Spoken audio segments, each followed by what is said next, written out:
Assalamualaikum everyone. I hope that Ramadan is treating you well. Today's episode is going to be a very, very personal one and also a very much needed one on my page. I have this discussion in so many different episodes and different little segments, but I think today is a day that I make a really big fat episode about it because this is a big topic and it deserves this attention. So, this episode is not just for my females. This is for anybody. Anybody that's listening. It doesn't matter how old you are. It doesn't matter what your gender is. It doesn't matter what your beliefs are. This episode is here to talk to you about how you measure yourself. This is a big topic. This is not an easy topic. And this is a topic that also has a lot of boundaries around it regarding oneself. So the question really is a big one. How do you measure yourself, right? And I'm going to answer this question and I'm going to share with you guys, the different ways people do measure themselves and how it ends up and whatnot. And I'm going to share some personal stories from my life because y'all be loving those. I don't know why, but it was traumatic when I went through it. But now we just sip we sip some juice and we talk about it because it is what it is. So one of the big things in my life that was constantly a problem for me that I just could not get out of was, how do I know when I become successful? Like, what is the litmus test? And the first answer that comes to my mind is, well, you'll have money. I have money, I'll be successful. And that was my belief since I was a child. That was something it wasn't engraved in me by my parents. It wasn't engraved by anyone else. It was engraved in me by the way that I see the world work. I saw people at stores. They had lots of money. They bought lots of things, which means they were happy. And then I saw people at stores that, may not have enough money. So they had very little things. And so as a child, being 6, 7, I didn't know any better. So I was like, okay, so if I have lots of money, I will be successful. So all I have to do in life is to make sure that I find some way to make lots of money and I'll be fine. Growing up in Brooklyn, New York, we have so many little stores around us and, like little family dollar stores and little beauty care stores and stores like that are very, very common. There is this one little, corner store that I remember in particular, and it had everything in it. It had like toys, it had like a whole toy aisle, a coloring supply aisle, pots and pans, like a whole mini convenience store, right? And I grew up going to that store with my mom because, if my mom ever needed like a broom or something, she's like, all right, let's go. I, at the time, was like 5, 6, and happiest day of my life because anytime I went, my mom used to let me buy like a little nail polish or like a little makeup thing. Mind you, I was like a child. Of course, now that we're older, the situation about makeup and nail polish in Islam, that's completely different. But when you're a child and prayer is not obligatory on you, it's different, And I was like, ugh, you should get a new broom every day because I want some nail polish. And it was, my nail polish collection when I was a child was, oh my God, it was the best. Like I today cannot accumulate the collection that I had when I was little. And it used to be just something cheap, something easy to collect. And I used to get different things all the time. I remember one nail polish in particular day when I got this one, I was floating. I used to go to the store and I wanted this one particular one so badly, but my mom would never let me get it. I don't know why. She always used to be like, okay, just get a simpler color or don't get such a dark color. Essentially, she always used to tell me, don't get a dark color. But it was this beautiful, like dark purple one, and it was like it fell out of the galaxy, literally. And it was so glittery. It had so much glitters and it had little gem glitter stuff in it and like little stars. And so whenever you put on your nails, it looks like, galaxy nails, whatnot, right? And obsessed with it. And I remember this one day in particular, my mom was like, okay, just buy it. Because I used to ask for it every single time. I used to look at it every single time. I wanted it every single time, right? As far as I can remember.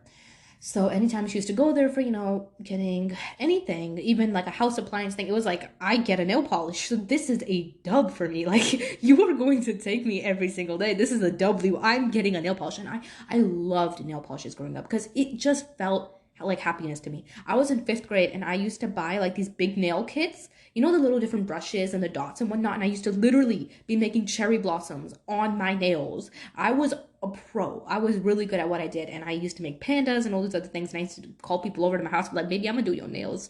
Come on. Like I was running a business. Okay. I was running a business and I was also really obsessed with candles. So what happened was, when I was younger, the way that I measured success, as childish as it sounds, was through my nail polishes, was through the successes that I had, was through like the toys that I had, right? This sounds stupid, this sounds childish, and it sounds funny. Like you can laugh at it, it's cool. But like when I was, 5, 6, 7, 8, I was like, okay, well, I have more nail polishes, I have more, makeup and toys.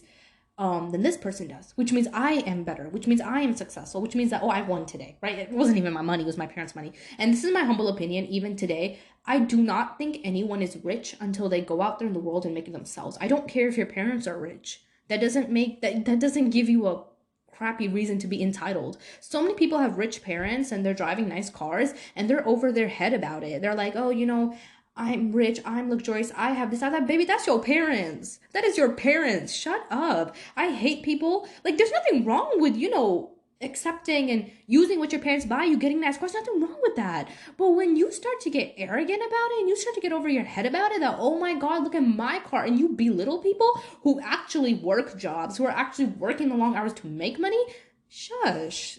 Get out. No one wants you here. I'm kidding, we do want you here, but I don't get the attitude about it.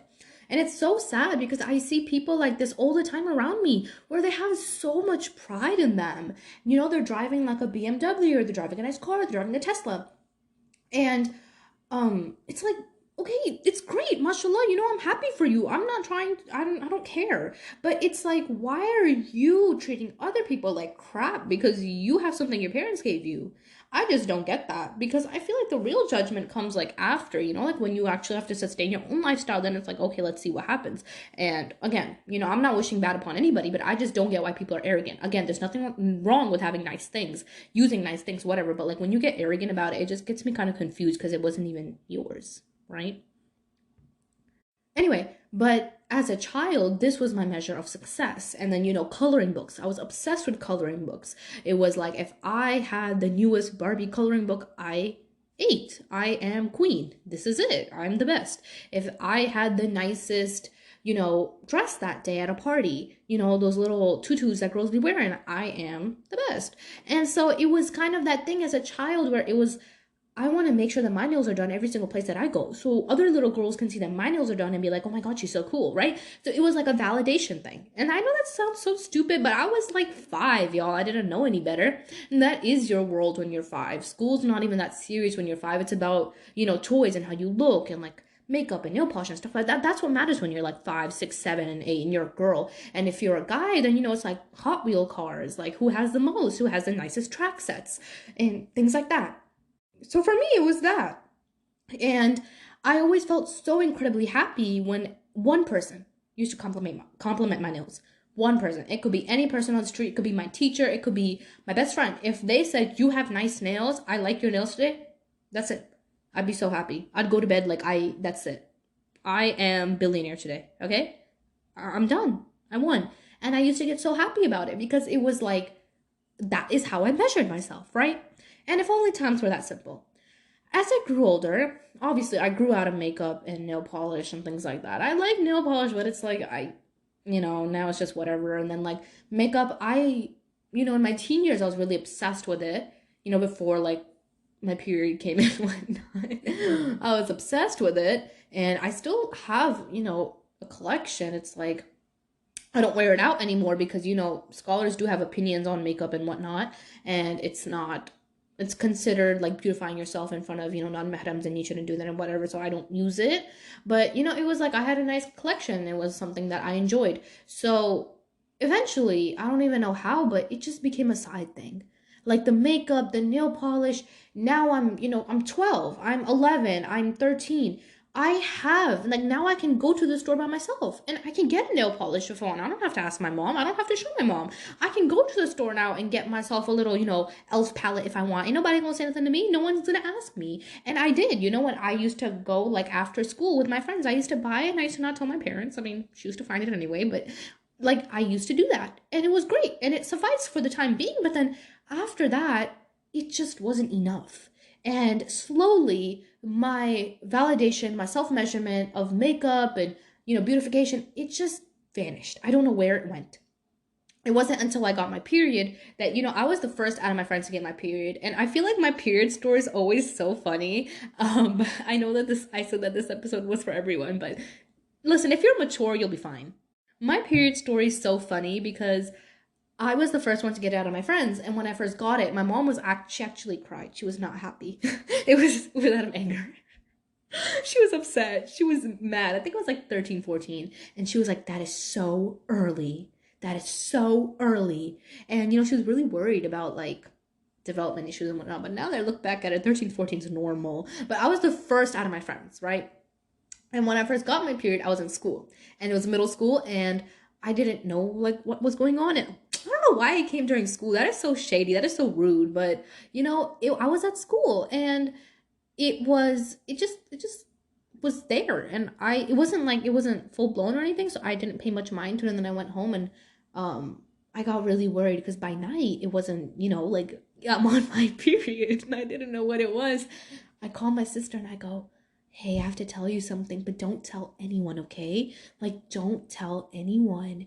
I pull her aside, and she's like, what happened? I'm like, listen, don't tell anyone. But like today when I was in school and I went to the bathroom, like I think something's going on with me. And she stares at me and she goes, did you tell mom? I was like, no, I didn't tell her. Don't tell her. What should I do? And she was like, okay, come on. And then she takes me downstairs. She gives me, whatnot. And she's like, put this on. I'm like, so embarrassing. Why am I sharing this story? Listen, I know majority of my listeners are girls anyway. And a lot of girls have actually asked about my period stories and whatnot and stuff like that, because it's like not talked about among communities because they find it taboo. And I think that's a problem too, because parents don't teach their kids what is going on, and so they have to learn from outside sources, which is a problem. My parents, like, okay, when it happened, my mom told me what it was and whatever, it wasn't a problem. I was talking to this person who told me how their parents never told them about periods, and this is for a lot of girls. They don't tell you about periods. So where do you end up learning about your period? You learn about it in school. And what do they also tell you in school? Oh, if you want to do something inappropriate, you can do it. If you want to do something that's wrong, you can do it. It's okay if you're 14. Now you have desires. Now you've gotten your period, so now you're grown. And like, yo, we do not talk about this, but that is a very big problem, because I genuinely know people who had no clue what their periods were, and they learned about it from school, from an outside place. And I think, especially being Muslim, it's even more important that you tell your kids that, hey, now that you started your period, you don't pray. You're gonna sit out with that. You're not gonna be praying right now, and things like that about what they can and cannot do. And I genuinely had some people that didn't know, and they were praying, and then I was like, yeah, you're not supposed to be doing that. You know what I'm saying? Like, that's the thing. Parents in our community, they don't want to talk about it. They're like, oh, that's inappropriate. That, you learn on your own. There's no reason to be talking about that. Koi zarurut nahi, as they say.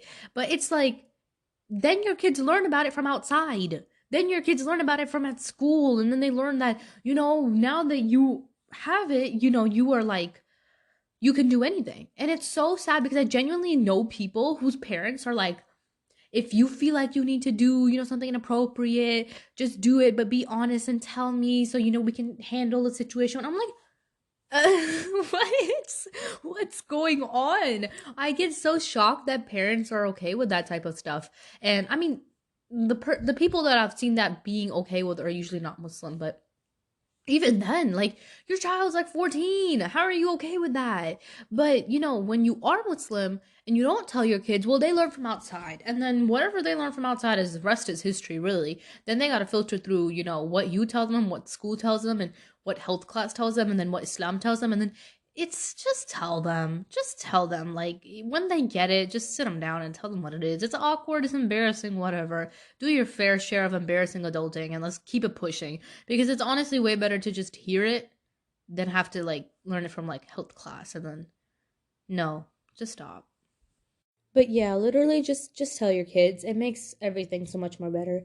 Anyway, so besides the whole little awkward interruption of the story that I just told you, now then the discussion became, okay, well, now we're teens, and I was the first one to get my period, which was not cool, and I actually wasn't happy about it at all. I actually felt like I sucked. I was like, oh, such a loser. Like, what's this? Why do I have it? And then I realized like everyone's gonna get it. And like some people literally got like 2 months after me, and I was like, suffer. Then after that I was like, okay, whatever, right? And then everyone started getting it. So after that, the discussion was like, now how do I value myself? Now what do I find to be proprietary about myself? Because first it was, toys, nail polishes, coloring books, dresses, and it still was about clothes. But then it became to lifestyle. Let me portray my lifestyle as it is something it's not. And this was when my life slipped. Like, it slipped. I get so happy when you guys tell me that you guys feel like I'm a real person and I'm very honest. And I love that because that's really the goal. I say everything as, I would say it to my best friend or to even myself. And it wasn't until this stage of my life where before it was just materialistic things and the love of material and the love of the dunya. It's dangerous, it's bad, but it isn't like emotionally and spiritually I was whatever. Like I was fine. You know what I'm saying? Like it didn't consume me so deeply because I was young and I also didn't know any better, right? But when it became about me measuring my value through the way that I portray my lifestyle to other people, that is when my life became a hellhole. And this unfortunately continued when I lived a little bit in New York, just quite like a gap there, before me leaving. And then it really like it went sky high when I moved here alone in Atlanta. By the way, if you are a person that's living in Atlanta, hit my line, slap my line. I need friends. I'm very lonely here. Please feel free to DM me. If you are going to college, please slap my line. I want to know where you're going. Please, I just want to make friends, please. Okay, yeah. Now that we got that out the way, also, one more other thing that this is really random, but I just want to mention it. I know I'm getting completely off track, but y'all, I know lots of people follow me on social media that are like MSA, little clubs on Instagram. I have gotten this discussion before as well. If you want me to speak at your little Friday halakas, Zoom virtual sis, I will do it. I have never been an MSA in my day in my life, and I know that a lot of MSAs are fitna, but there are some that are actually good. And if your MSA is a great one, y'all are avoiding free mixing. It's a good place. You want me to talk there, which I don't even know why people would, but I actually had someone ask me, and I was like, of course, like, ask them, do they want me? One of my friends was like, hey, you want to speak at our MSA? And I was like, oh, shut up, ask them if they want me. Like, that is such an honor. And I get so happy when I see, like, MSA people follow me or DM me on Instagram because it's like, I get so happy to see, like, clubs know me. Like, it makes me so happy, okay? So, I know that some people, like, for their MSAs on Fridays, they look for people to speak at, like, the little halakas on, like, virtual Zoom. 100%. If you're interested, I will do it. Okay, can you tell that I want to do it? Please, someone invite me. Someone invite me. Yeah, I'm down for that. So I had one of my friends that asked me, and inshallah, hopefully, the MSA club want me because I'm ready to talk. Okay, so if you want that, just let me know, and I will totally join on. Besides the point, irrelevant. Anyway, so you're now living a lifestyle that is not yours, and that was my story where it wasn't until after I moved that I had nothing. I had nothing. I didn't have any friends here. And if you live in Atlanta, everywhere, well, if you live even in like in the counties, near it, not a lot of people actually live in Atlanta itself. You live in like, the suburbs, counties around it, right? You can't walk anywhere. You can't. When you're in the city, yeah, but like when you live in the counties nearby, you can't walk anywhere. You need a car, okay? You need a car. And when I moved from New York, this was the biggest culture shock of my life because I'm like, what is going on? Where's my 7-Eleven on one side, my pharmacy on the other side, my convenience store with the brooms and the nail polishes, and that one shop that sells a sliced pizza? What's going on? There's nothing here. And it was the most annoyingest thing ever because it was like, I have to get a car every single place I go, and I don't know how to, I didn't know how to drive at the time. I wasn't old enough to drive. Now, alhamdulillah, it's different, but like, I wasn't old enough to drive, so if I wanted to go anywhere, I had to go with my mom. And that's not a problem, but my mom has her own schedule, I have my own schedule, and it's just like, it was so annoying, because it's like, I couldn't go anywhere, and there's no such thing as public commute in, like, counties. They might have, like, a little bus, but nothing, like, legit, bro. There's no commute here. So it was nothing, no train, no bus, nothing. So I was like, what am I supposed to do? You want me to take, an overpriced Uber every single time I go somewhere? Like, I'm Pakistani. My parents would not let that. Like, I'm confused. So it was so annoying because it was like, I can't have fun anymore. I'm not living the lifestyle that I wanted. And of course, my parents moved down here, also for better reasons, which is alhamdulillah. I don't regret it now. But, in the beginning, it was like, there's no Muslim people around me. I don't know anyone here. What am I doing here? One of my closest family and friends, y'all will be surprised how we met them. My mom was at Walmart one day. It was just my mom. And my mom wears a hijab, and she was, I think, in the yogurt aisle. my mom in her yoga aisle, okay? She was in the yoga aisle, I think, and like getting milk, whatever, right? And some auntie, some auntie, she sees that my mom's a hijabi and she goes, "Oh my God, oh my God, hey, excuse me." I wasn't there to experience it, but she also used to live in New York and moved down here. And we didn't know her. And she goes, "Oh my God, or like, like, are you Pakistani? Whatever, whatever." Mom's like, "Yeah, you know what? No." She's like, "Oh, we also moved from New York." And then, they exchange numbers and then like, we go to each other's houses and that was probably, I mean, they have like a son that's like 10. So it's like I don't have any, like they don't have any kids my age that I can be friends with, but that is literally how we met our closest like family friend at Walmart. That one day was a miracle. Thank God that we were in that aisle because we wouldn't have met them otherwise. And then of course then slowly the circle grew, but that is how we met our first people. So essentially we did not know anyone here. Like I mentioned in one of my other episodes, we had one person that my dad knew that was like a college friend, but again, like it wasn't like a close relation. It was just like I know someone that lives there, but it wasn't like, hey, I'm gonna go over their house on a Friday night. It wasn't that type of thing. So, no cousins, no nothing. I'm living here alone. I don't have any friends. I go to my first day of school and it absolutely sucks because people are looking at me like I'm crazy. These people have been friends with one another since they were in kindergarten. They don't want to be friends with someone new. No one wanted to be friends with me. And it wasn't because I was weird or anything like that. It genuinely wasn't. No one cared. No one wanted to talk. It was like the second everyone got up, everyone got in their own circles, everyone got in their own groups, everyone wanted to work with themselves. No one here, and I still stand by this.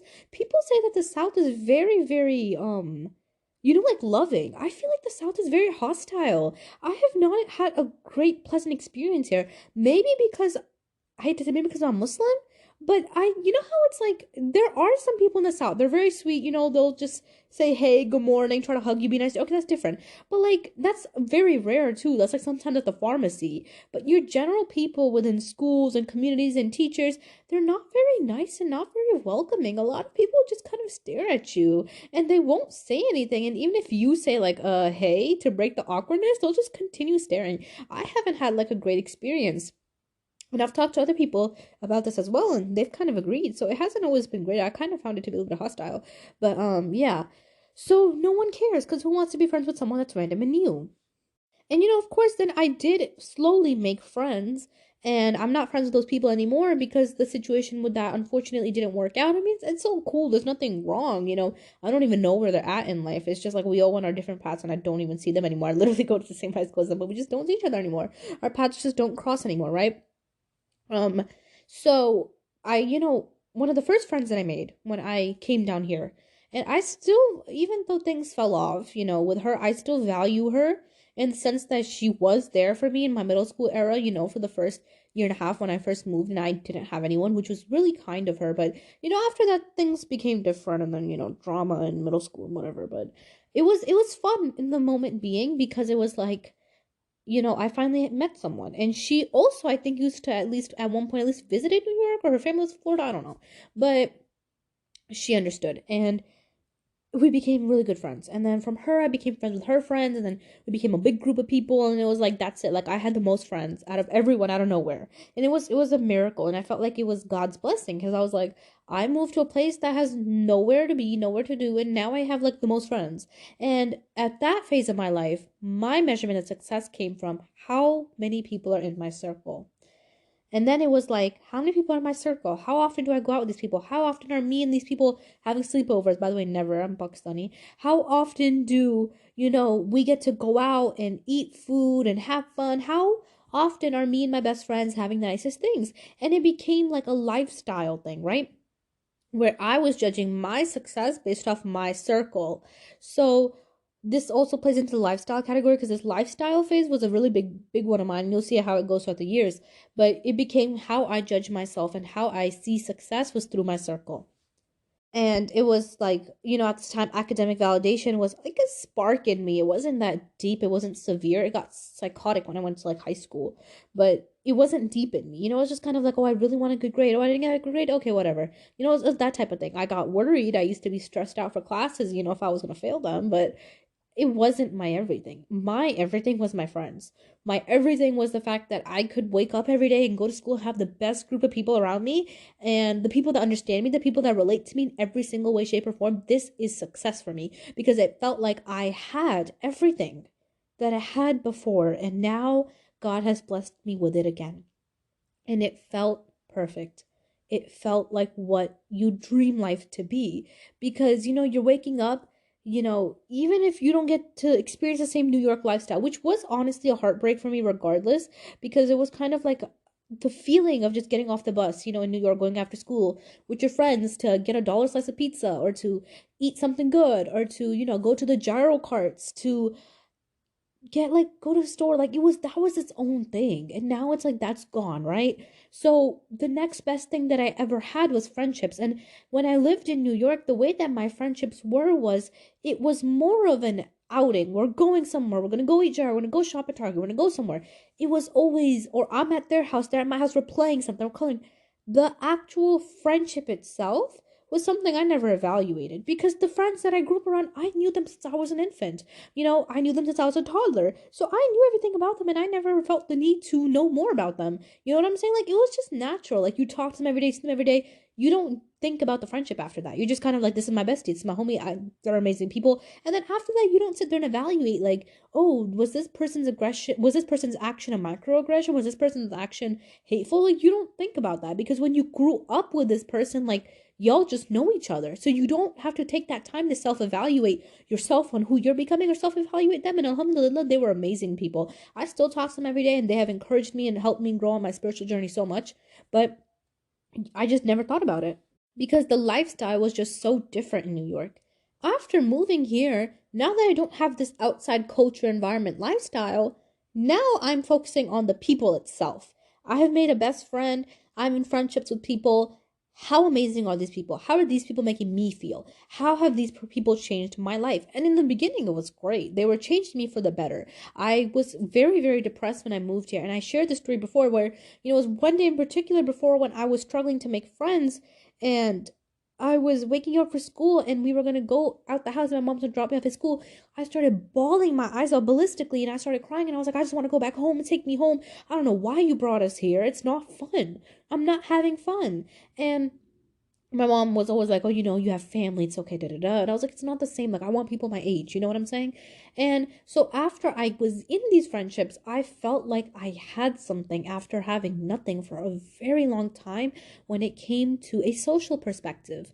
So I turned a blind eye towards everything. Everything that went down, everything that was whether good or bad for me, whether it was, you know, amazing or not good, whether it was good for my spiritual state or not, I turned a blind eye because I finally have something after having nothing. And after you finally have something, as stupid as it may sound, a friend or someone that you can tell things to. Because when you're in middle school, like you have this urge. I have a secret. I want to tell someone. I feel sad. I want to tell someone. Now, of course, now that I'm older, I just don't care. Like, if I have a secret, it's staying with me. If I'm sad, I don't really talk about it with anyone. I just, pray, whatever. But like, there's like you realize how the value of your life changes later. But when you're in middle school, you just want to tell someone. So for me, I was satisfied and I was confident. And this is where my self-confidence came that I have people around me that I can share things to. I am not a loner. And unfortunately, that mindset, which I didn't know at the time again was bad because I turned a blind eye, came and ate me up. Because, when things did fall short around, eighth grade, when things did end up on the bad end, and literally the whole school hated me. The whole school hated me, yo. I kid you not. Like, at least practically everyone knew to an extent what was happening. Everyone in all my, I think like 6 periods of classes knew what was happening. Their friends knew what was happening. And if someone I didn't know what was happening, they still kind of like knew someone that knew. So basically, like it was a branch, okay? Like no one liked me, okay? And it wasn't even necessarily me. I can confidently say, some things were actually rumors. It was just straight up rumors where it was like someone said something, then someone said something, and then when someone else says it, they add their own spice to it. They add their own flavor to it. They add their own, cumin seeds and some paprika and whatever to it. So it was like everyone got their own jokes about it. And so it came time where it was like, lunchtime, and we used to have this thing where like on Fridays they used to let us go outside to like walk around for a bit, and then it was like everyone was saying something, and it came to the point where if I was absent one day, people would be like, oh, Hira said this, Hira said that. Hira wasn't even at school. Like it became ballistic the way that people were talking about me. And I used to confront, like, people that were close to me, like, hey, did you say this? And some of those things, I bet they genuinely did not say, and some of them they probably did. But whatever it was, the way that everything got so consumed in Tide was that no one wanted to trust me anymore. And, I also, being a middle schooler who came from a place of diverse culture, diverse friends, acceptance, love, a place where everyone doesn't care if you're a hijabi. They don't care if dress the way that you do. They don't care. In New York, they really don't care that much. I mean, of course, now it's different, but like they loved you for you. It's okay, whatever. People mind their business. Coming from a place like that to coming into a place where, everyone is, no offense, mainly white, which is, I'm not saying that to be mean, but everyone's mainly white. No one here in my entire school, as far as I was aware, was Muslim. Maybe there was one Muslim kid, some guy, but I don't know him. I barely saw him. So it was like no one knew what this thing Muslim was, and no one understood what a Pakistani person was. And then, it also came to a part of me where I hated my culture. I hated being Pakistani. I was like, why am I Pakistani? Why am I different? Why am I not just basic? And like, I feel like every girl goes to that phase where they wish like, oh, I wish I had like brunette hair and blonde eyes, and I blonde eyes and blue eyes. I wish I looked like everyone else. But that's not how it works, right? And I hated my culture. I hated everything about it. And I hated, being judged for the way that I was. Even though on the outside, I dressed like everyone else and whatnot. And, I mean, I dressed modestly, but you know what I'm saying? Like, it just, everyone, I just wasn't like them. And so since I wasn't like them, I felt like I wasn't enough, right? And so it was at this point in my life where even if I did do something or I didn't do something, and if I did make a mistake at that time, it doesn't matter how young you are, I sincerely apologize from the bottom of my heart to the people that I can't talk to anymore, people that I have talked to and apologize, and just may Allah forgive me for my shortcomings, because I think we all have them in certain way, shape, or forms. I just became a bitter person. Not to people, not to anyone else, but to myself. Because I just hated life. I hated everything because the things that people were saying about me were atrocious. The way that people were saying things about, suicidal thoughts and secrets that I would not even want my own soul to really know, like the way that things just flew out of proportion. When people will be like, oh, go kill yourself, da da da. Like, it sounds like a cliche Netflix movie, but at that time, I already was struggling with those things. I genuinely was already struggling with suicidal, thoughts and whatnot, because I hated what my life was becoming, because I lived in a place where I had nobody. I had nothing to comfort me. I used to literally get on the car, go to school, come home, off the bus, that's it. That was my life. I couldn't go to the store. I couldn't go out. I couldn't get a job. I was not old enough to drive. I was not old enough to even get a job at some places. I had nothing to do. I had no hobby. And even if I did want to get a hobby, it was like it didn't suffice me. Nothing felt real. I felt like I was living in a matrix of blindness, of just wake up, sleep, school, test, wake up, sleep, school, test. We had no friends. We had no outing, nothing for a very long period of my life. My mom at this time, she also got really, really sick. So it's like, there's so much on my plate already from a home life that I'm never going to share, but also from school. So, when people are talking about the fact that, you should just kill yourself, that never was one of those things that made me think, oh yeah, maybe I should do it, because I wasn't that impulsive of a person who cared about what people said that much. But it's like, since I'm already going through those thoughts previously, before all of this crap even came up, it was just kind of one of those things that reinforced my belief that, oh, I'm not crazy for thinking that, I should just totally, end everything here. So it's not a Netflix movie. I wasn't one of those people that were like, oh, someone said I'm gonna kill myself, so I'm gonna do it. It wasn't that. But it was kind of like, I'm already, in that thought process where I'm not happy with life, and I don't like it wasn't going to change. There was no loop of this changing. I was going to go to high school next. It was going to be the same drama, same people, same everything. There was no end. It didn't seem like there was a solution for me.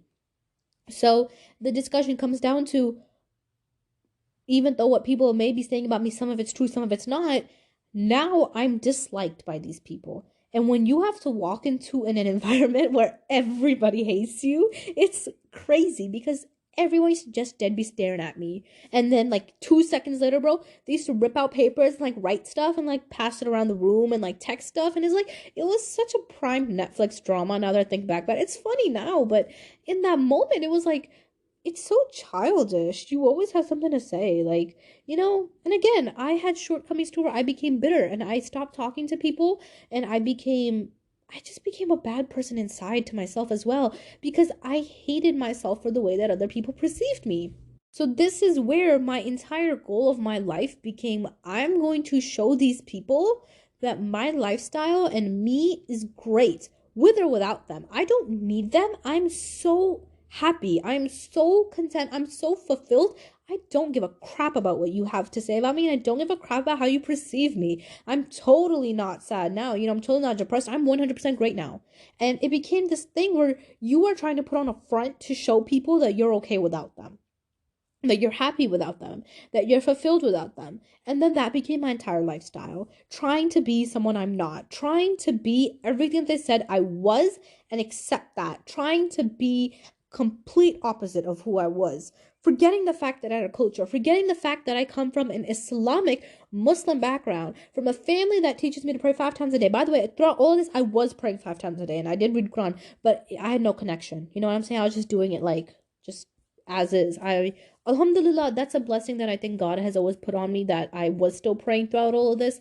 But it was just like I didn't understand life. And every time that I used to pray, it was very often that I used to just start ballistically crying. And I used to be like, why am I crying? And I don't know why. I feel like I never understood a depth about this thing that you can have a relationship with God. Having a relationship with God is something that I never thought could be possible. Because in my mind, it was like, God is great. God is so high. God is almighty. God is all powerful. What would he do having a relationship with me? I'm a horrible person. I call myself a Muslim. I'm praying. I'm trying my best, but I'm not a great individual.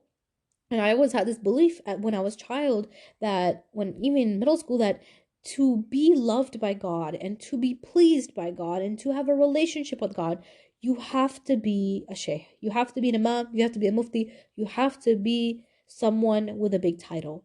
That was my biggest misconception in life. And since I had that misconception, I never ever saw out of it. I never even thought a relationship with God. Who am I? I have nothing proprietary, nothing special about me. Not even spiritually. What is special about me? I am a normal teen. I'm 15, 16.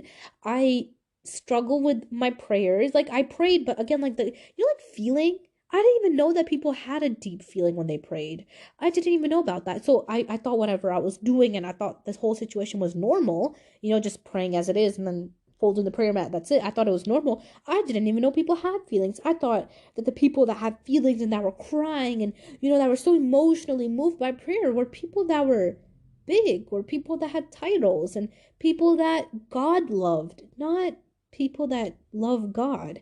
And I wish that someone told me that that was so wrong, that you don't have to have a title to be loved by God. You don't have to have a title to be pleased by God. You don't have to be a sheikh or imam or a mufti or something like that to have a relationship with God.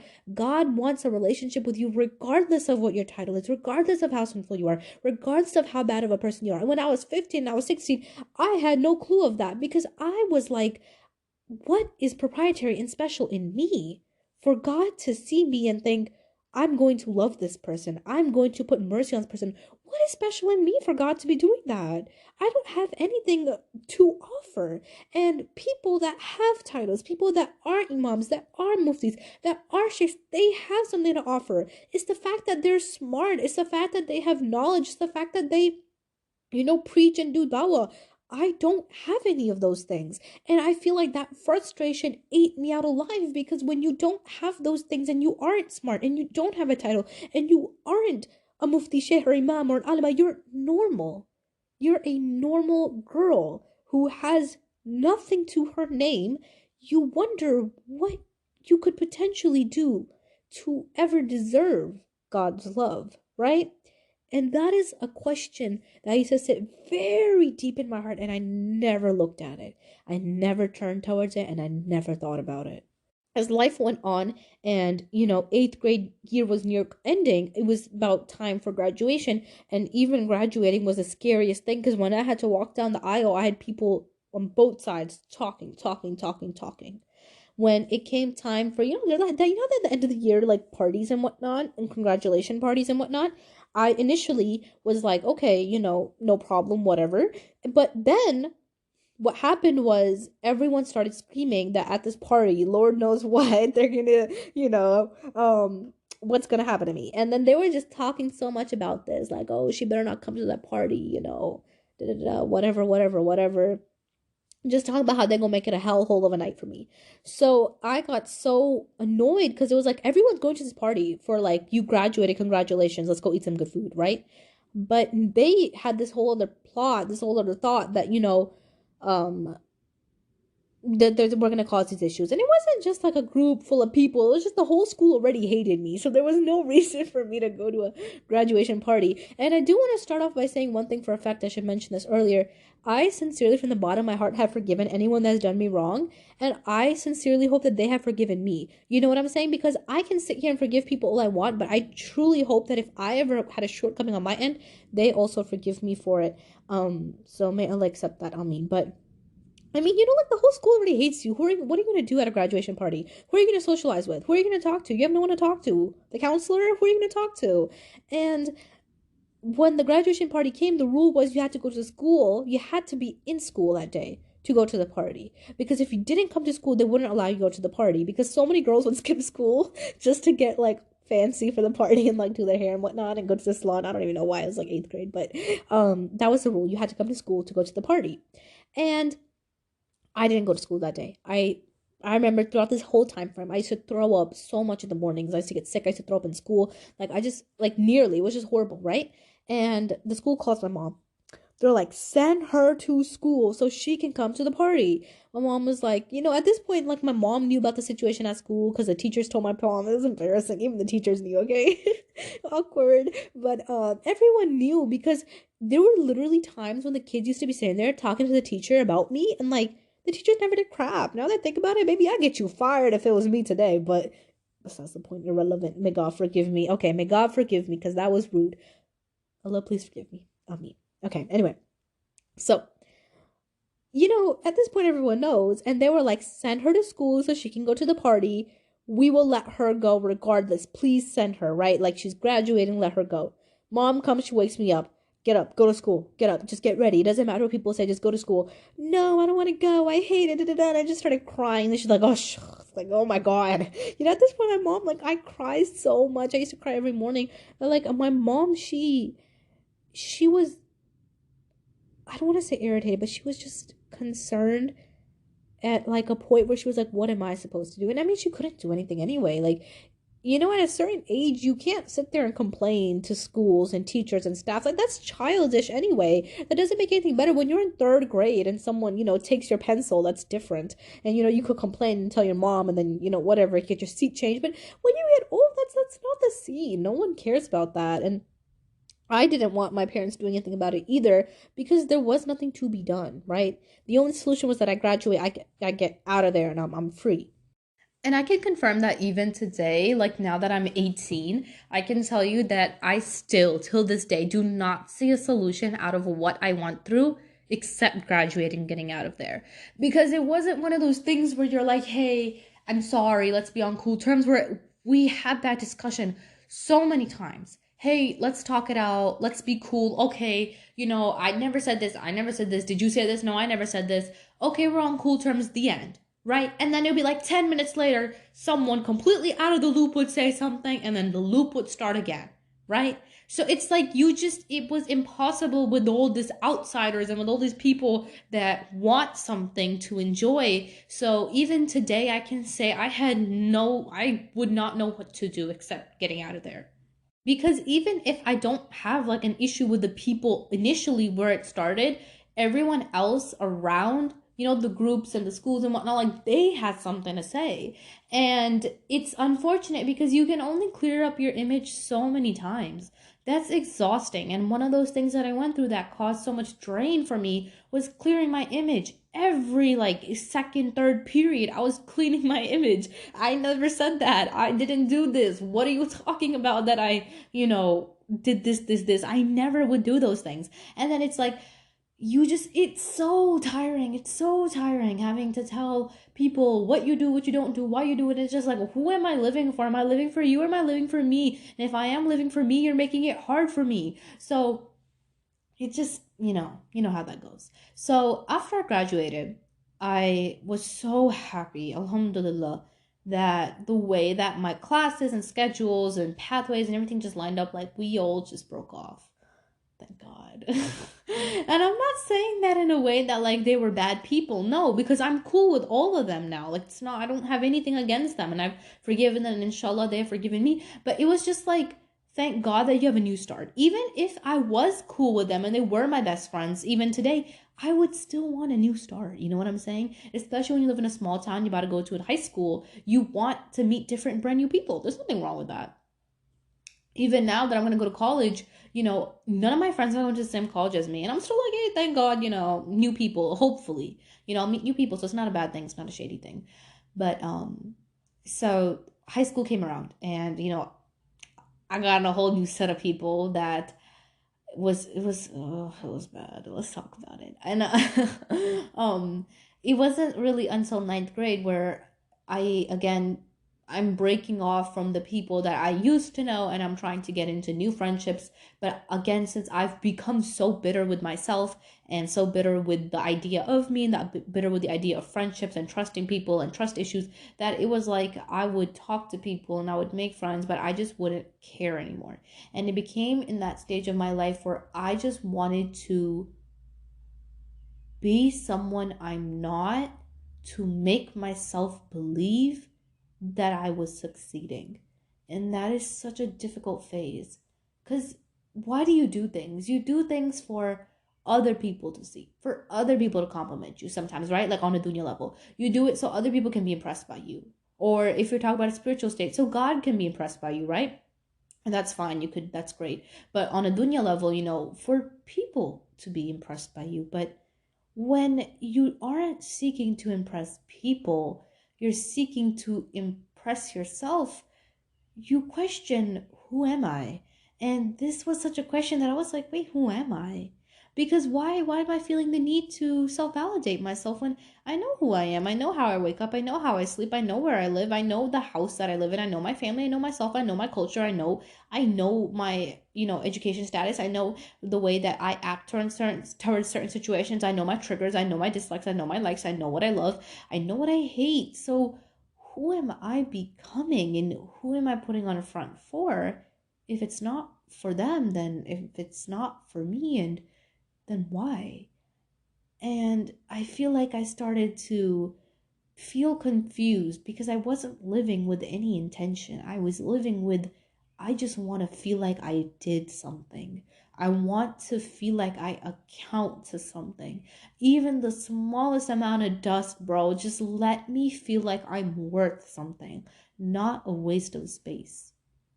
Not someone that should just commit suicide and draw, not someone useless, like someone that actually lived. And that is all that I wanted in that moment. I saw nothing more in life than just wanting to feel like I was a human that lived, that was normal, that was not from, a crazy background, that was not culturally different, that was not, had family that were immigrants. I didn't want any of that. I wanted to just be normal. And now, alhamdulillah, I can say I love, love, love, love my culture, my family, everything, because it makes me. I'm so grateful. But in that moment, I just wanted to know what it feels like to be a normal human, not a human that people exclude just because they have a different background. And I thought that all of this would end there, but it's not. It's not a short story and it's not an easy story. It wasn't really until I got to high school that things actually even got worse. My ninth, 10th, and even, a little brief in my 11th grade year. And it was really my 11th grade year where my entire life changed when, the virus happened, and then I found the dean and whatnot. And it was like when the virus initially came in, like, I think I was like in 10th grade. And it was, I was like, oh, I'm gonna be at home for 2 weeks. That's it, right? And then, of course, the virus extended, and then we all had like summer and whatever. And so, it wasn't until that time that I was forced to pay attention to myself. I was forced to be like, who am I? What am I like? What am I? And I made an episode about this a long time ago, and I want to bring this point up here today where I feel like a lot of my life was spent finding myself, but I was never able to find myself because I was finding something that never actually existed. When you're finding yourself, I always tend to question, what are you finding if your entire life you grew up, from small beliefs that you held, and then the rest of the beliefs being beliefs from your family, beliefs from, your environment, your community. Where are you in their opinions? Where are you in who they say you are? And that can even be for good things. If your community says you're amazing, good, mashallah, smart individual, you're on your deen, but where are you in between all of this? And I feel like kids find themselves at an age where it kind of starts off in middle school, where you tell yourself, I'm finding myself, and you find yourself through a group of people, you find yourself through an event, you find yourself through a hobby, and you make these things define you. And that is how you measure yourself, because you have now found yourself through a hobby, through an event, through a group of people, through a sport, through something that makes you feel alive. And that is how we find ourselves. We claim that the thing in the world that makes us feel the most alive is what we are. Isn't that weird? Whatever in this world makes you feel the most alive, the most you say that is you. And you say that is the person you found. But after all these years, really, with seeing the bad end of the spectrum, especially in my 9th and 10th and 11th grade year, and again, getting stuck up in the wrong places with wrong people. This was genuine wrong people that were not in good activities and whatnot. And it wasn't even like a choice. Like, that's how my entire high school really was. Everyone was, either doing some type of drugs, or they were a felon or whatever. And if they weren't in those things, they were so deeply caught up in the love of the dunya, bro, that I cannot even tell you. The girls are so caught up. Okay, may Allah forgive me, because I'm not trying to sound like a hypocrite or be like, like, we all to some extent are a little bit materialistic and love the dunya, right? But like, I'm talking about like the girls that like prom is like what they live for. Prom is like what they die for. And it was like, when prom used to come around, like, it was just like, I'm wearing this dress. I'm wearing this dress. Have you seen anyone wear this dress? Has anyone shown you their dress and their dress looks like mine? Have you seen anyone have heels like mine? I don't want anyone having clothes like mine. I don't want anyone having necklaces like mine. Oh my God, I'm gonna get my hair done, but I saw this girl was getting her hair done there, so I'm not gonna get my hair done there. And it was just like, oh, repetitive, and you just petty, petty, petty, petty. And then it was, or there were cheerleaders, and I never was into those things, but there were cheerleaders. They used to go to football games, they used to go to basketball games, and I was like, oh, I saw this guy at the school, and he was cute, and then this, and it was just petty. And it was the same, and it was a circle. So, who do you hang out with? What do you get shoved up with? And when you haven't even been able to fix your image from last time, of the fact that not all the friends that you make are bad, and that was my case. I didn't fix the image, and then you go on and make another friend, and then it janks you up again, and then you get, literally, you can get trauma from certain people that you're around, and people don't talk about it enough, because certain groups of friends that you become friends with will gaslight the crap out of you. Have you guys ever had that friend? I've seen girls do this more than guys have, where if anyone compliments you, anyone says anything nice about you, they instantly jump in to do anything to deflect that compliment. If someone says, oh, you look pretty today, your hair looks nice today, or, you're wearing a nice outfit today, I like those shoes today, your friend will jump in, oh yeah, her hair actually looked really ugly in the morning, you should see what it looks like, let me show you. Oh my God, I remember those shoes, I got them for her, I picked them out for her. Oh my God, her outfit, yeah, I helped put it together. If you're a guy, you won't understand this, but there's certain girls that'll do that crap, where when they see their friend get a compliment, they will do anything to deflect that compliment, and then somehow gain it. And I'm not saying that that's the thing that causes trauma. No, like, trauma comes from a lot more other deeper stuff. That comes from some, we're not even gonna get into that. aspect of life, because that also comes from, your home life and things like that, and just an accumulation of lots of things that go on. That comes from life as a whole, the accumulation of whatever's going on, right? Not from school, but the negativity and the annoyance that kind of comes from school, where you're hanging around the worst group of people, and it's like you haven't been able to fix the image last time that not all friends you make are bad, not all people that you meet are bad, and then now you met another group of people that are bad, and now you're just like, am I bad? What's the problem, right? And throughout all this journey, when you don't know who you are, you don't necessarily know what you will stand for and what you will fall for. And people don't talk about this enough. You can know something's bad and still not stand against it, because you don't know yourself to know how bad do you think this thing is, right? I could fall for a lot of things and think that those things are bad, and I may just not know that for myself. You get what I'm saying? Like, you just don't know the severity and the depth of you. And how do you find those things out? And the biggest answer that I've been able to find is that you can't find yourself. You have to make yourself. You can't tell me likewise. Who are you finding?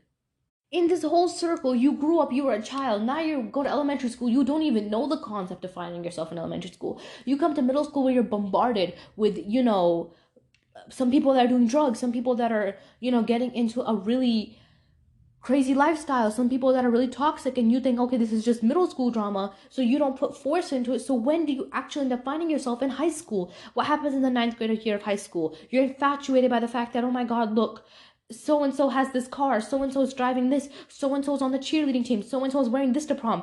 Infatuated, petty infatuation. You're gone into that. Hobbies are not even a thing for high schoolers majority of the time. And then what happens in 10th grade?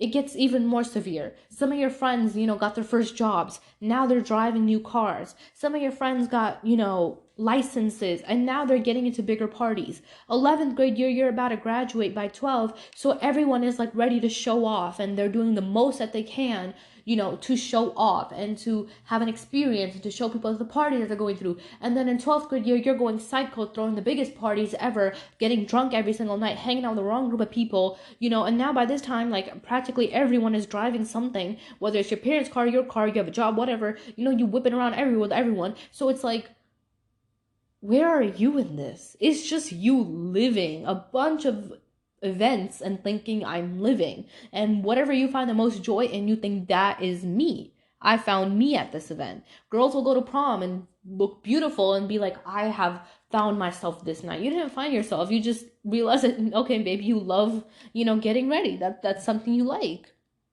Maybe you love going to parties. That's something you like. Whatever it is, like Islamically, of course, that stuff is not allowed, but like, you just find out those things on your own. But those things just can't be enough. And that's just my opinion. It just can't be enough. Because when we say we're finding ourselves, it seems mere. It seems like hobbies. It seems like jobs. It seems like friend groups. But what about you? When you are alone with no job, no hobby, no friend, no financials, no house, no, like you as a whole without, fancy clothes and fancy shoes and nice hair and dry blowouts, and you alone, what is that person? And I wanted to find that, because I didn't want to say that I found myself because I love to paint. I found myself because I love nature. That's not enough, because it's always I found myself. And when I found myself, I realized I loved blank. I did blank. I want to find myself associated with nothing except myself. And for that, you have to create yourself. Because what are you when you have nothing, right? I hope this is making sense and I'm not sounding like some weird 1990s textbook. But what are you when you have nothing? And when the virus came around, when everything came around, it was like, okay, I gotta wind down. What am I? And I came to realize that I think that I am a person that is, wow. Hold on, what am I? I'd like to believe that I'm a person that tries their hardest in certain situations, and I'd like to believe that I'm a person that is committed. But I do think that I'm a person that tends to overthink. I do think that I'm a person that gets very emotional. There's lots of different attributes and stuff about me that I don't share. I just keep them for me. But, I found out what things I'm okay with and what things I'm not, and what things I love and what I hate. And most importantly, I found out what I will stand for and what I will fall for. And that is what changed my life. Because when I realized what crap I will tolerate and what I won't, the way that I got treated by people, the way that I was around people, the way that I handled people, and the way that I chose my friends completely changed, leaving me with a circle so small that it was practically just me. Because so much of the crap that goes around, especially at this age, is not crap that as a Muslim you should stand for. You should allow and you should go with. You get what I'm saying? It's not stuff that you just go with the flow with, because you're going to end up in a ditch, end up drunk, end up getting into that lifestyle. So you need to know what you're not going to take. And unfortunately, if that means being alone, then that means being alone. I don't care, because I'm not going to waste my spiritual state and waste my religion on this. I can't. My religion has to be a bigger purpose than this. I hate to say this and this sounds really rude, but I know lots of people that are Christians. They go party on Saturday night, getting extraordinarily drunk and, whatnot. And then on Sunday, they're at church. And they're like, oh, I went to church, so it fixes it all. But you're not getting my point. Even as Muslims, okay, we commit sins, we repent, we try again. But it's about changing your life to fit your spiritual state, because your spiritual state is the one thing that lives on, right? After you die, after everything is gone, after expensive clothes are gone, after prom night is gone, after the drugs are gone, that is what stays, your spiritual state. So how can I measure myself with school, with academic validation, which was a big thing for me, where at one point it was like, I need to get 100, I need to get A's, I need to do successful, I need to get in the best college. How can I measure myself with school? How can I measure myself with my clothes? How can I measure myself, as a child, with nail polishes and toys and coloring books? And how can I measure myself with the way that I act around other people? And how can I measure myself with the lifestyle that I live? And how can I measure myself with the fake front that I might have put on? How can I measure myself with the people that I'm around, when none of those things are things that will live on and give me a greater purpose? Why are all of those things that wear out? Why are all of those things that get old and things that need to be renewed? Because there has to be something in me that makes me a firm person, that gives me morals, that gives me values, that gives me a base to stand on. And what does that leave you with? Religion. It took me 18 years of my life to tell you from the bottom of my heart, bro, you are not successful if you're not successful within religion. You can have the best degree. You can be a doctor. You can be saving lives. You can be doing great things, and while those may be good deeds on your end, if you are not praying, if you are not reading Quran, it's not my judgment. May Allah forgive me, because I'm not here to judge you, and maybe you do have a good character. But if you think that this is what will make you successful in the Akhirah, you need to know that a relationship with God, praying to God, trying at least to start praying. I'm not talking about the people that are trying and they're struggling. I'm not talking about those people. I'm talking about the people that think that prayer is useless. I'm talking about the people that think that reading the Quran is a waste of time, that think that seeking knowledge and getting into a religion is a waste of time. I'm talking about those people, the people that practically don't care about God, and they think, oh, well, maybe he's there, maybe he's not. Like, you know what I'm saying? I'm talking to those people. What's going to happen when you're not a doctor anymore and you're going to die? Are you going to be asked that you were a doctor? Is that the first thing you're going to be asked about? Are you going to enter your grave and that's the first thing? Probably not. So why are you measuring yourself with that? And it took me 18 years of my life to confidently tell you that self-confidence and self-worth, it is something that will never ever come from this world. It comes from your spiritual state in the eyes of God. It comes from your spiritual state on how pleased you are with your spiritual state. It comes with the relationship that you have with God. Why? Because this is the one thing that no one can take from you. This is the one thing that, you may have your highs and lows, but it's not going to leave you. Only you leave it. No one leaves God. No one leaves the relationship with God. God doesn't ever leave us. It's us that we go. We go. I'm sorry, I meant to say we go. It's us that leave, right? No, it's none of us. It's not like we decide to do this, right? None of us decide to get up and say, well, today I'm leaving my relationship with God. Bye. No. And it's not, God never leaves. I can tell you that. It's us that do it through an accumulation of steps, through an accumulation of this dunya, through an accumulation of seeking something that we thought was so infatuatingly amazing and petty, and then it came out to be stupid, and then you got heartbroken, and then you realize it's a waste of time, then you starting all over. But God is never the one that leaves the relationship. It is always us. And of course, none of us do it, on intention. One day we just wake up angry and we're like, darn, that's it. No, it's an accumulation. And so that's why what you surround yourself around and how you measure yourself has a very big impact on that relationship. Because if you measure your success by how, attractive you look and how nice you look with the clothes that you have, with the shoes that you have, and, you need to have $200 shoes, and you need to have, and there's nothing wrong, again, there's nothing wrong with having nice things, but you feel like you are only worth something when you have nice things and you are in nice places and with, famous people or people that may have a big influence. And this is when you feel like you are accumulating to something. Then in a manner, slowly but surely, you end up leaving God. Why? Because now, you're so caught up in pleasing people, in pleasing and dressing in a way to make people think, oh, she's so cool, she's so like this, to seek validation, that you completely forget what God has told you to do and to not do. I do want to preface that I'm not saying that having nice things and having, going out with your friends and, wearing good clothes is a problem. It's not. But when you become so intoxicated, like it's drugs, that, my appearance, and you become literally hyperfixed on your appearance and hyperfixed on being someone you're not, right? And you are ready to throw away any morals for it, then it is an issue.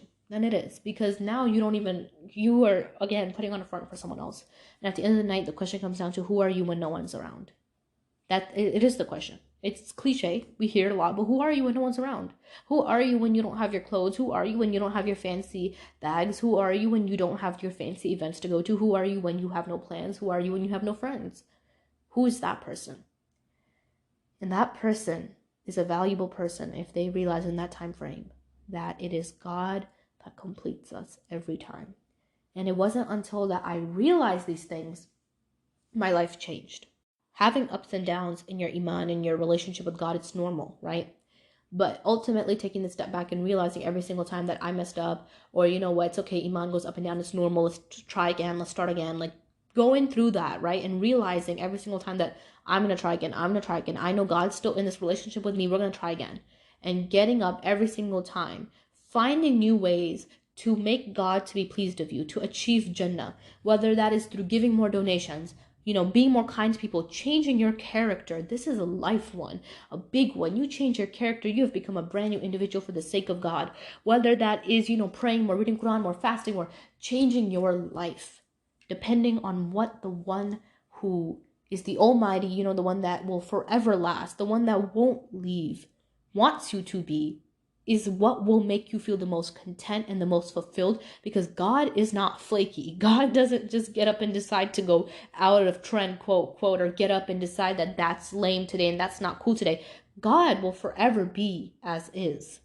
Because look, everything changes. Beauty standards change. If you're considered very, very beautiful and, the thing today, by tomorrow, you know what, something else will be in trend. And then next thing you know, you'll be sitting there feeling insecure, like, oh crap, I'm not relevant anymore. So if you rely on the beauty standards being the thing that gains you self-success, self-confidence, and self-worth, well, you're in for a short run, because I can tell you it's going to come crashing down. If you rely your self-worth, your self-confidence, your self-success on the way that people perceive you, I promise you, you are in for a hell of a ride, because people will love the crap out of you one day and hate you the next. And if I was to sit here and perceive myself from the way that other people see me, I would be living in a delusion. And I'm going to be brutally honest with you guys, and I'm going to keep it 100. Most of y'all just like me because of the way that Allah has helped me come off to you. Otherwise, I'm nothing special. I'm no one big. I'm nothing. There's nothing special to me. Allah has only blessed, the image with whatnot. Like, he's helped me perceive and helped, the help that I wish to help people with be effective. Otherwise, I'm nothing special either, right? And so if I was to start perceiving myself with the way how people perceive me, with the DMs I receive, people are like, oh, you're so sweet, we love you, you're so religious, whatever. If I was to start seeing myself the way that y'all see me, no, I don't think that that would be a good fit for me, because then I feel like I would become someone so much that I'm not. You know what I'm saying? Because if I feel like that would lead me to becoming arrogant if I thought of myself so highly.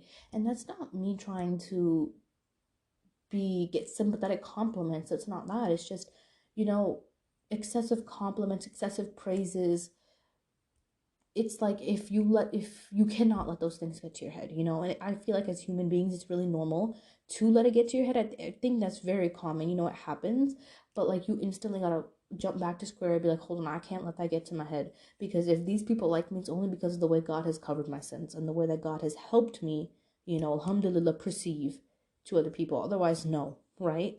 So if you were to perceive yourself by the way that people hate you would forever not be able to realize your true worth and your true value, because people that hate you do not give you the value and the accordance and the worth that you deserve. They treat you poorly. They do not see any good in you. People that hate you want an excuse to be against you. And if you perceive yourself the way that people perceive you when they hate you will also find excuses to hate yourself every single day. If you perceive yourself with the way that, you know, your family loves you, your friends love you, which is a good thing, it's not a bad thing, and you see how they're generous and supportive and loving of you, that's actually a really good attribute. And those are things that you should put in yourself, because you know what they say, that your friends are what rubs off on you. You know, on the day of judgment, your friends are the people that can really hurt you or they can really benefit you, right? So those are good qualities, the qualities of, you know, the way that people love you, people support you, and the way that you do it back, reciprocating, learning from them. Those are good things, but you ultimately need to remember that, you know, whether you have this love coming from your family or friends or not, you yourself also need to take those good qualities from those people and also establish it in yourself. If you were to perceive yourself with the way that social media tells you to perceive yourself, it would be bad. And that's exactly what's happening now. And you know, where girls are low-key getting over their head, and it's unfortunate, some are getting over their head, some are getting incredibly insecure for no reason. Literally pretty girls getting insecure for no reason. Why? Well, because social media told me that if I'm built like this, I look like this, I'm ugly. And it's like, you know, you can never, it's too much. And then there's some that are completely over their head because, you know, social media tells you that you are very, very pretty if you have this, and they have it, and then they're over their head. And then, you know, there's some girls that literally put up a front and they get ready and do makeup and everything. Like their whole existence is looking pretty. And it's like, besides that, what else is there, right? So what else could you potentially measure yourself with in a world where everything is fading, in a world where nothing owes you loyalty? The only thing you could visually and I guess you could say logically measure yourself with would be faith. Because if you are practicing your faith, you realize that your soul is meant to outlive this earth. You're meant to do a very much greater purpose than the clothes that you wear, the shoes that you wear, the house that you live in. It's bigger than this, right? The prayers that you do, you don't even we pray, we don't even know what's going on. We don't think twice about it. The angels are writing it down. Who knows what's happening, right? There's so much more that goes on behind the scenes that we have no clue about as humans. So there's a lot of things that go down and about with faith. And if you are perceiving yourself right now on low on confidence, low on success, low on self worth, because your spiritual state is not good, do not lose hope. Okay? Iman fluctuates up and down. Because if I'm having a low Iman day, that doesn't mean I view myself and say I'm not successful, I'm low on worth. That doesn't mean that. That's not what I'm saying. What I'm saying is it's your intention, your initiative, and your drive. How bad do you want to become a better Muslim? I'm not talking about your actions. Actions come second. It all starts off with intention. I can sit here and give $1,000 in donation, record it, and be like, oh, this gonna be the clout. This gonna be the one. This gonna be the thing that gets me my clout. Or I can sit here and give $1,000 in donation and be like, this is gonna be the thing that gets me to heaven. Do you see the difference? So everything starts off with an intention. Every action starts off with an intention. I know that so many of you may struggle, you know, with your schedule, lifestyle, whatnot, but so many of you really want to become a better Muslim. You want to get closer to God. You want to start praying 5 prayers. You want to start reading the Quran. You want to build a relationship with God. And these things are going to take time, but it all starts off with an honest intention. So start off by focusing on your intention. What are you intending for yourself? Are you intending for you to skip your 5 prayers on purpose because you're so consumed with something else? Or are you intending on you to at least attempt to do all five prayers? Are you intending on, buying a Quran and then never opening it? Or are you intending on actually trying your best to read the Quran and actually trying your best to learn it, even if Arabic is not your first language and whatnot, right? Even if it's just the English translation. What are your intentions? Are your intentions genuine? Look at those intentions and how many of your intentions are there to please God. You're trying your best every single day with your spiritual state. I can assure you that you are getting your hands in something that won't let you go. You're not going to be disappointed when it comes to faith, when it comes to religion. And I can assure you my life has done a 360 spin after I let go of the things that I loved that were bad, and I loved them severely, a lifestyle, people, whatever. I loved it deeply, living the way that I live, doing whatever I want. I loved it, right? But it ate me up. At the end of the night, I was crying every day. And when it came time to let go of, the way that I perceived myself and the way that I used to judge myself and the way that, I used to self validate myself with how people used to treat me that day, when I had to let go of those things, that also meant letting go of lots and lots of people. That also meant letting go of lots and lots of activities, lots and lots of hobbies, lots and lots of me. That meant letting go of lots of portions of me that I created in myself that I disliked.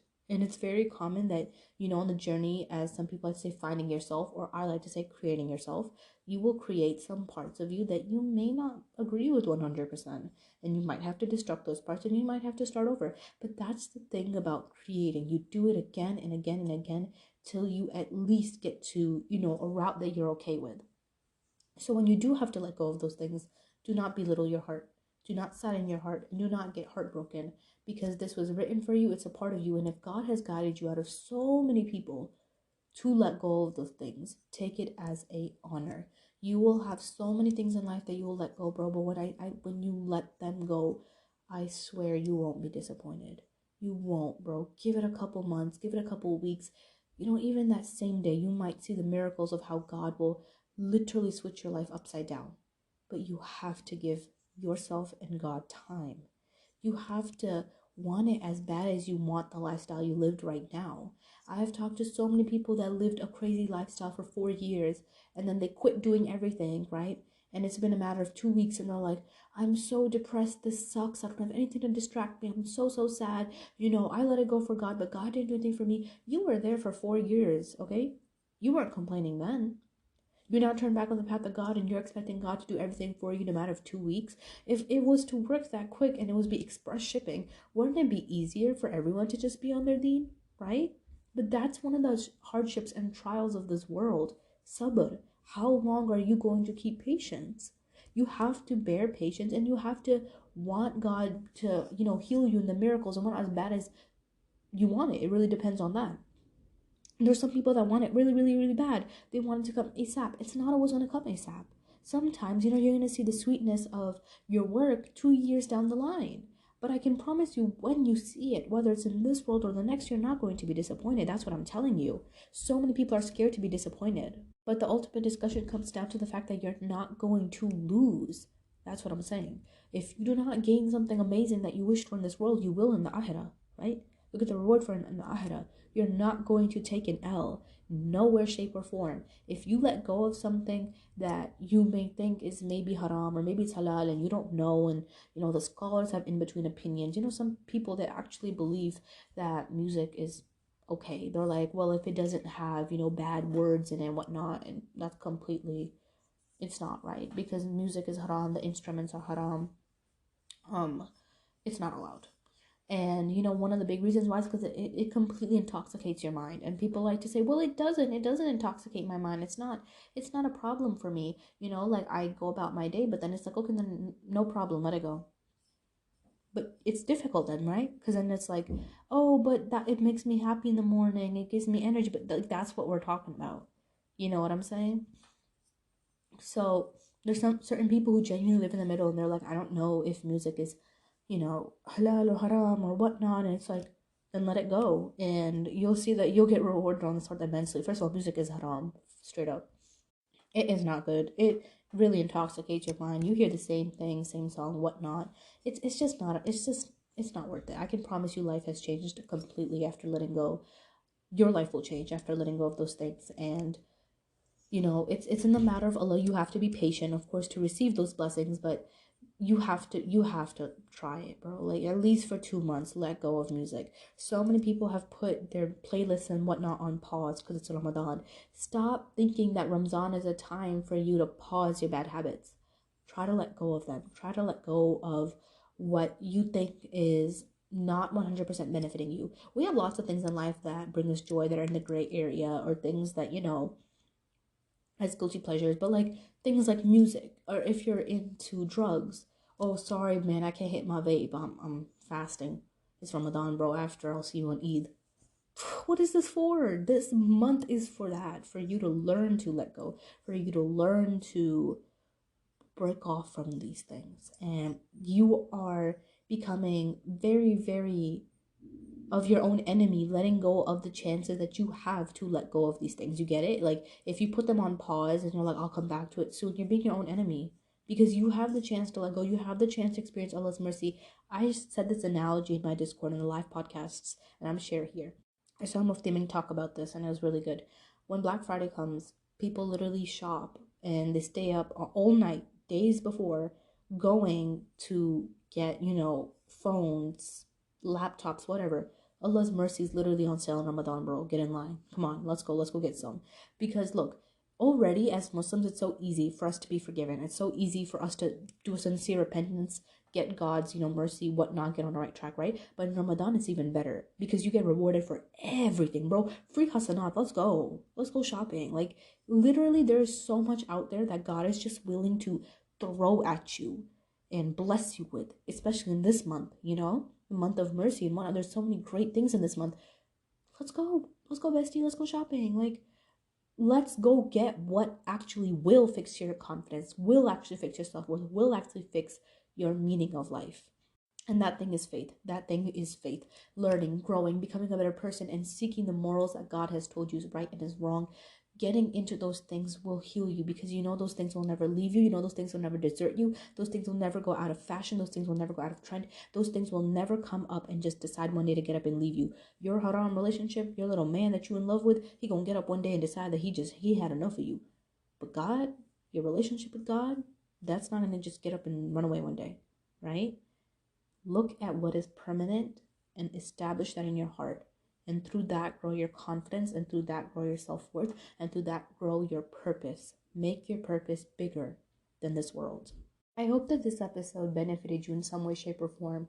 And if anything, left you with lots of questions, open-ended questions that you are now going to seek the answers for. Are you finding yourself? Are you 22 thinking, I've been finding myself, I can't find myself? Have you perhaps forgotten that maybe what you're finding is not existing, and maybe the dream you that you are trying to find is someone you actually have to create, right? So I hope that these questions and these thoughts, and with us being in this month, and with what you choose to measure yourself with, whether it's through school and your success, and then that leaves, through your materialistic worldly things, and then that leaves, like through your self-confidence on how people perceive you, and then eventually that leaves.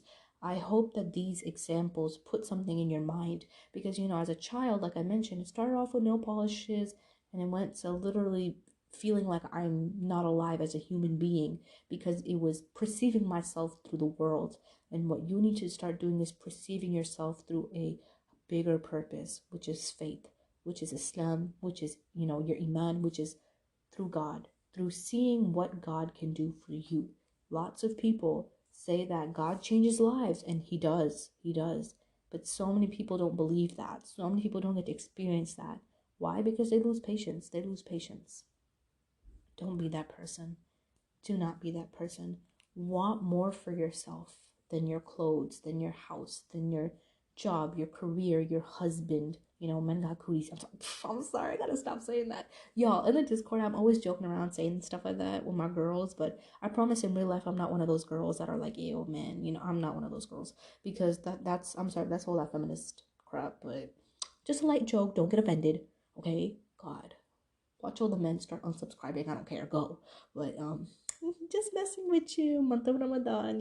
Sending good vibes to everybody, to my brothers and sisters. But you know, it has to be greater than anything and everything that you have written for yourself, that you have written for, you know, what your goals are and what your future is, has to be greater than that. And let that be faith.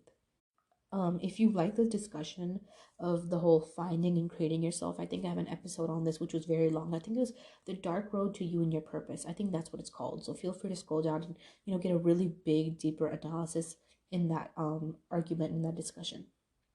I hope that this episode benefited you in one way, shape, or form, and you learned and saw and kind of got like an idea on where you stand, on